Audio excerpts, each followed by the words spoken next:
அன்பர் இயேசுவின் நல்ல நாமத்தில் வாழ்த்துக்கள். சந்தோஷமா இருக்கிறீங்களா? சந்தோஷமா இருப்போம். பிரியமானவர்களே, நம்ம அப்பா நமக்கு பதில் செய்கிறவராய் இருக்கிறார். உயிரோட தானே இருக்காரு. நாம் ஏன் அழுது கொண்டு இருக்கணும்? ஒரு வார்த்தை அழகாய் நம்மை நோக்கி கடந்து வருகிறது. எசையா 30வது அதிகாரம் 15வது வசனம். அமெரிக்கையும் நம்பிக்கையுமே உங்கள் பலனாயிருக்கும். அமெரிக்கை அப்படின்னா என்னது? அமர்ந்திருக்கணுமா அவருடைய பாதத்துல. அமெரிக்கையும் நம்பிக்கையும். நம்புனா அவர் பாதத்துல உட்கார்ந்து இருப்போம்ல. என்ன, வீட்டில் ஒரு பிரச்சனை என்று வைத்துக் கொள்வோம். வேலை ஸ்தலத்திலே ஒரு பிரச்சனை. பிரியமானவர்களே, நம்ம யார்கிட்ட போய் முறையிடணும்? முறையிடக்கூடாத இடத்துல முறையிட்டு, பேசக்கூடாதவங்கிட்ட பேசி, அது அப்படியே காம்ப்ளிகேட் பண்ணி குழப்பமாக்கி பிரச்சனைய பெருசாக்கி ஒன்றும் இல்லாமல் ஆக்கி விடுவோம் இல்லையா?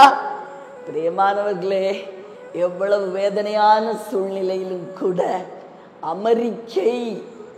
அமெரிக்கனா அமைதியாய் அவருடைய பாதத்துல அமர்ந்திருப்பது, சிந்திப்பது, அவர்த்த விண்ணப்பத்தை ஏறெடுப்பது, நம்பிக்கையோட என் அப்பா எனக்காக யாவையும் செய்து முடிப்பார். பிரியமானவர்களை, குறிப்பிட்ட ஒரு குடும்பத்துல மனைவியும் கணவனும் 2 பேரும் வேறுபட்டு இருக்கிறார்கள். மனைவி எப்பவும் ஒரு பிரச்சனைய குழப்பமாக்கி சண்டை போடுறது, இன்னும் கொஞ்சம் அதை காம்ப்ளிகேட் பண்றது தான் அவங்களுடைய சுபாவம். கணவனோ அமைதியாய் மனதில் வச்சுட்டு அந்த தேவ சமூகத்திலே முறையிடுவாராம். யார் செய்யறது சரி? கணவன் செய்யறது தான் சரி இல்லையா? பிரியமானவர்களே, ரூத் என்ற அருமையான சகோதரியை நம்ம வேதத்துல பார்க்கிறோம். எவ்வளவு கஷ்டங்கள். விதவை மாமியார நம்பி வராங்க. மாமியார சுமந்தார்கள் என்று வேதம் சொல்லுகிறது. கதிர் பொறுக்கிதான் தன்னையும் தன் மாமியாரையும் காப்பாற்றணும். என்னைக்காவது அவங்க சத்தத்தை உயர்த்தி பேசினதாக வேதத்துல சொல்லப்பட்டிருக்கா? அமெரிக்கை அமைதியா யார நம்புனாங்க? இஸ்ரவேலின் தேவன், அவர் எனக்காக யாவையும் செய்து முடிப்பார்.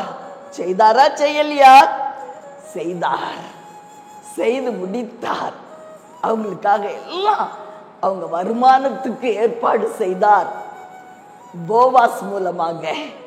மாத்திரமல்ல, போவாசின் மனைவியாக அவர்கள் மாறும்படி தேவன் அவர்களை இணைத்தார். பிரியமானவர்களே, நம் அருள்நாதர் நல்லவர். நாம் அமெரிக்கையோடு அவரை நம்பி இருக்கும் பொழுது நமக்காக செயல்படுகிறவராய் இருக்கிறார். வேற யாரையாவது நம்புறீங்களா?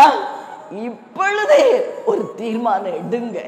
இயேசுவே, உம்மை மாத்திரம் நான் நம்பி இருக்கிறேன்ப்பா.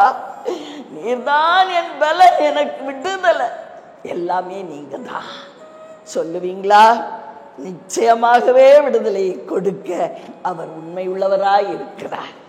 உங்களுக்காக ஜெபிக்கட்டுமா? பிரியமானவர்களே, அன்பின் பரலோக தகப்பனே, அருமையான எங்கள் நல்ல ரட்சகரே, நாதா, அவியான அன்பு தெய்வமே, எங்க மத்தியில ஒரு விச கடந்து வாங்கப்பா. உங்க மகிமையான பிரசன்னம் இந்த இடத்தை நிரப்பி இருப்பதற்காய் நன்றி. நன்றி தகப்பனே.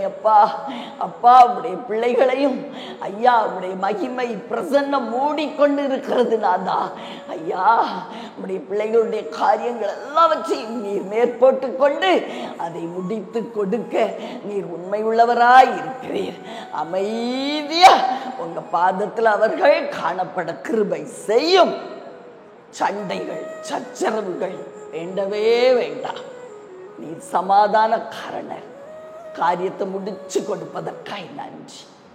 இயேசுவின் நாமத்தில் ஆமென்.